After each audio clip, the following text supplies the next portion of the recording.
Good morning, Ojai United Methodist Church family members, friends, neighbors, and visitors. Welcome to the big, beautiful backyard on this beautiful first Wednesday in June, which is the second day of June. Thank you all for joining me today. I don't know, as many of you probably know, June is LGBTQ plus Pride Month. So we are 2 days into LGBTQ plus Pride Month. And this is a month where we lift up, celebrate, honor, and support all of our brothers and sisters in the LGBTQ plus community.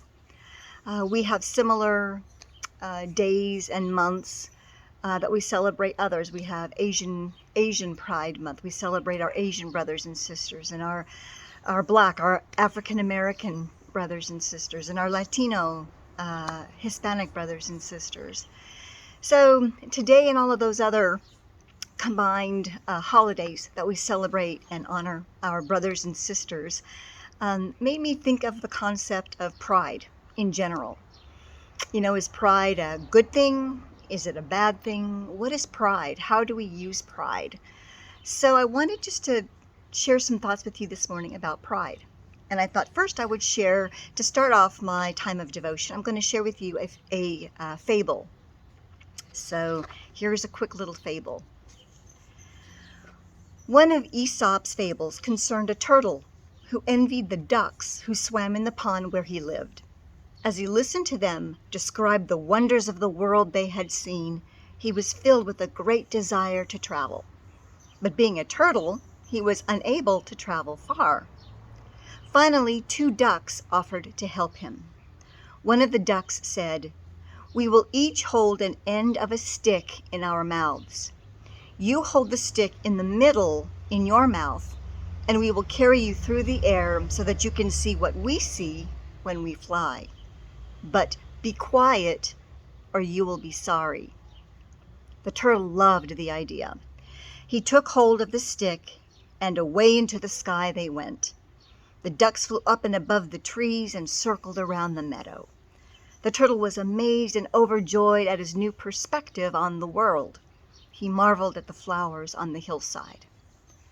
Just then a crow flew past.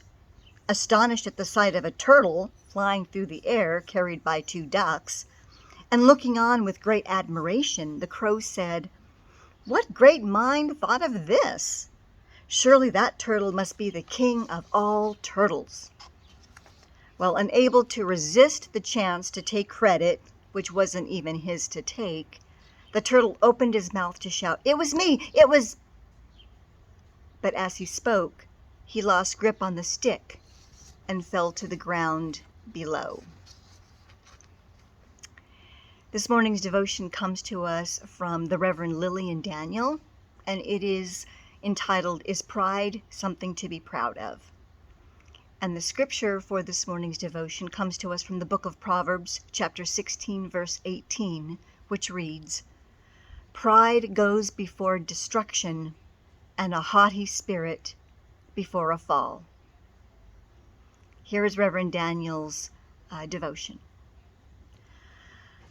Although many people don't know it, the famous expression, "pride goes before a fall," comes from the Bible. Pride was listed first of the 7 deadly sins, and Christians worried over it mightily. Should we still be worried? Definitions of pride are always changing. The gay pride and black pride movements promote dignity, visibility, and equality in revolutionary ways. With many liberation movements reclaiming the word pride, they've made it, well, something to be proud of. So has pride been rendered harmless and even become a good thing? Surely it's natural to take pleasure from one's own achievements. We want the people we love to be proud of themselves. When other people are putting you down, pride can be a good thing. But when your pride leads you to put other people down, it's clearly not. So when it comes to pride, how much is too much? The ancient teachings on pride caution that we are not always the best judge of ourselves. The word self seems to be key here. When your pride is all about you and you alone, a little goes a long way. When your pride is about your community, it can be a revolutionary force for good. Admit it, pride is a powerful force that deserves our spiritual attention. Sometimes we take too little pride in ourselves. Other times we take too much. Either way, pride has power, and it can still trip us up. Think about the concept of pride. How do we use pride? How do you individually use pride? Is it for good, for lifting other people up and being proud of your accomplishments? Or is it almost a tool of oppression that can harm other people or hurt other people? I think pride, the way we now know it, with all of our LGBTQ plus and Asian and African American and Latino pride, is such a good thing, because so many of our brothers and sisters have been oppressed for so long, and when they can stand up and be proud of who God made them to be, how they are fulfilling their dreams and desires in this world, I think it's a good thing.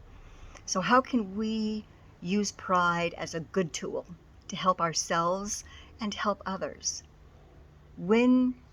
How much pride is too much pride, and how can we utilize it for the best for all people? Just something to think about during today and this month, being LGBTQ plus Pride Month, and any other time we have an opportunity to consider pride. Just something to think about.